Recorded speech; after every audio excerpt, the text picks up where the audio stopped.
મોટી કુંકાવાવના સોનલ ડેમ ખાતે નવા નીરના વધામણા કરતા રાજ્યના કાયદા અને ઉર્જા મંત્રી કૌશિકભાઈ વેકરિયા. મોટી કુંકાવાવ તારીખ 20 આજરોજ સાંજના 4:30 કલાકે નાની કુંકાવાવ રોડ પર આવેલ સોનલ ડેમ ખાતે નવા નીરના વધામણા કરવા રાજ્ય સરકારના કાયદા અને ઉર્જા મંત્રી એવા કૌશિકભાઈ વેકરિયાના વરદ હસ્તે નવા નીરનું પૂજન અર્ચન કરવામાં આવેલ હતું. આ સોનલ ડેમમાં વિપુલ માત્રામાં જળનો સંગ્રહ થાય અને તે નીરનો લાભ ગ્રામજનો અને આસપાસના ખેડૂતોને પણ મળે, સાથે ગામનું જળસ્તર પણ સારું બની રહે એવી લાગણી સાથે ગીર ગંગા ચેરિટેબલ ટ્રસ્ટ અને રાજ્ય સરકારનો આભાર કુંકાવાવના સરપંચ સંજયભાઈ લાખાણી દ્વારા વ્યક્ત કરવામાં આવેલ હતો. આ પ્રસંગે રાજકીય મહાનુભાવો સાથે ગ્રામજનોની બહોળી સંખ્યામાં વિશેષ ઉપસ્થિતિ રહેલ હતી.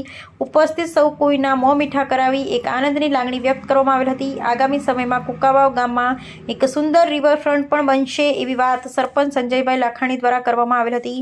હજુ પણ ગામમાં જળ સંગ્રહને વધુ વ્યાપ મળે તેમજ એ જળના ઉપયોગથી ખેતીવાડી સહિત ગામ તળ પણ સમૃદ્ધ બને એવી આશા વ્યક્ત કરવામાં આવી હતી. રિપોર્ટર પ્રકાશ વગાસિયા, કુંકાવાવ. ભારત માતા કી જય. આજરોજ મોટી કુંકાવાવ ગામે જ્યારે નવા નીરના વધામણા કરવા માટે ગુજરાત સરકારના મંત્રીશ્રી અને આપણા ધારાસભ્ય શ્રી કૌશિકભાઈ વેકરિયા દ્વારા આજે નવા નીરના વધામણા કરવામાં આવ્યા.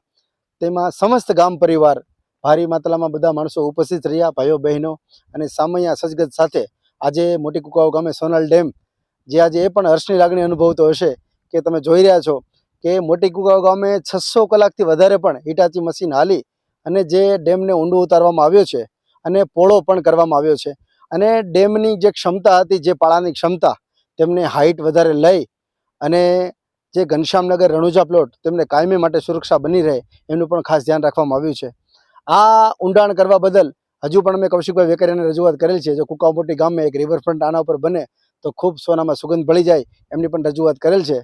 તો આ તકે જે અમને સાથ અને સહયોગ આપ્યો એ બદલ ગુજરાત સરકારના મંત્રીશ્રી, ગીર ગંગા ટ્રસ્ટ અને સમસ્ત ગામ પરિવારનો હું સરપંચ સંજયભાઈ લાખાણી તરફથી ખૂબ ખૂબ આભાર વ્યક્ત કરું છું. જય હિન્દ, જય ભારત.